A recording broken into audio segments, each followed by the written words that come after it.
I guess one of the biggest challenges for families is balancing career and their family life.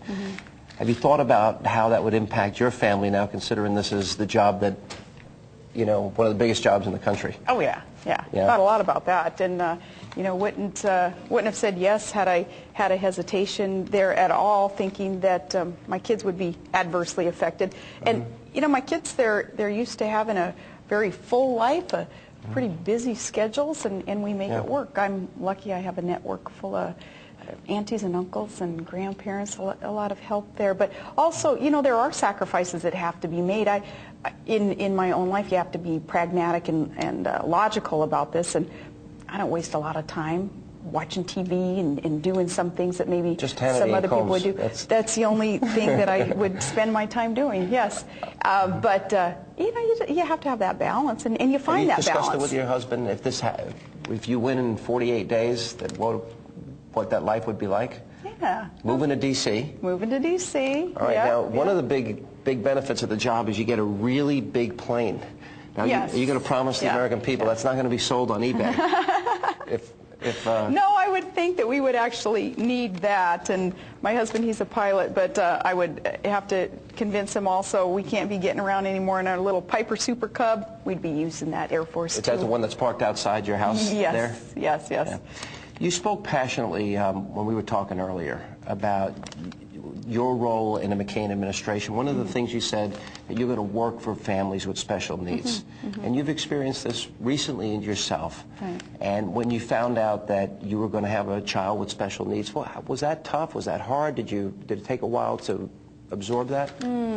Yeah, to be perfectly honest with you, absolutely. It took me many months to get my arms and my heart wrapped around the idea of obviously knowing that this would be a new joy in our life, but challenges with that new joy. So it took a while, and I was very thankful to have that time to be prepared. And then, you know, my prayers were that God would prepare my heart and give me the ability to handle it. And then, of course, the minute that Trig was born, I knew that there was confirmation. Those prayers were answered. Just everybody falling so in love with him. It was all good, and it's been all good. You've talked a lot about religion, and I know you discussed this. How important is religion and your faith? Because I've read a lot about you, and obviously religion and faith is an important part of your life. How important is it in your life? Faith is very, very important in my life. I don't believe I wear it on my sleeve, and I would never try to shove it down anybody else's throat and try to convert anybody, but just a very simple faith that is important to me. It really is my foundation.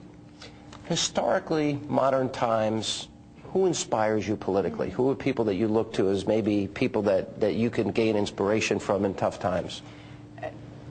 I'm thankful that I came of age politically in the era of Ronald Reagan in high school and in college. You know, he is my inspiration. His vision of America and of the exceptionalism of our country, I think about him every day. I think about what that great communicator has left our country and the rest of the world. So he, and then his partner on a lot of the good things that went on in the world at that time, Margaret Thatcher, just over the water.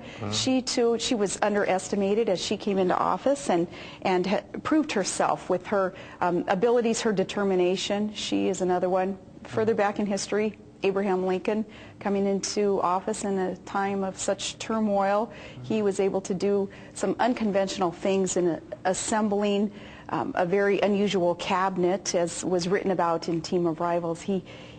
What Lincoln was able to do was marshal talents from disgruntled opponents even and adversaries, and have everybody work together in order to fulfill the mission of unifying the nation and winning the war. You obviously have a lot of passion. What motivates you? For example, what made you want to get into the political world? What made you so willing to accept this job and not blink? Where's your motivation come from?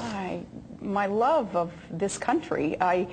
I'm one of those people, you know, I see a soldier walk through the airport, and, you know, my heart does a little double take, and I hear the Pledge of Allegiance or our national anthem, and I get a lump in my throat, and I know that that's the majority of Americans also. I am so proud, have been so proud of our country every step of the way. We've made mistakes. We learn from our mistakes. Right. But just the passion that I have for Americans, and again, feeling compelled to respond when I see leadership, government strain from the spirit of our Constitution and strain from the spirit of what it is that Americans expect and deserve in their government. I have an opportunity to respond and to join a teammate here, John McCain, in reform, putting government back on the side of the people. It's an opportunity that's very humbling, and I take it very, very seriously. All right, last question. Life in Wasilla. Growing up, it is a small town, and moose hunting. Yeah. And I read a quote that your dad had given to somebody that he felt that he's prepared you for anything that's going to come your way as a result of that. Yeah. What was life growing up like there? Oh, it's small town America. It's just good, unpretentious, hardworking people who love their state. They love their country, also proud to be American. The best upbringing that I could have ever hoped for, my parents instilling in me not just a love of family and community, but a love of freedom and independence. That's what growing up in Alaska has been about, and certainly I would like to take what it is that was instilled in me there and that I had learned and built as a foundation and implement some good things for the betterment of our nation. In the Governor, as a kid from Long Island, I played ice hockey, but I never went moose hunting, so thank you, Governor. We appreciate all your time.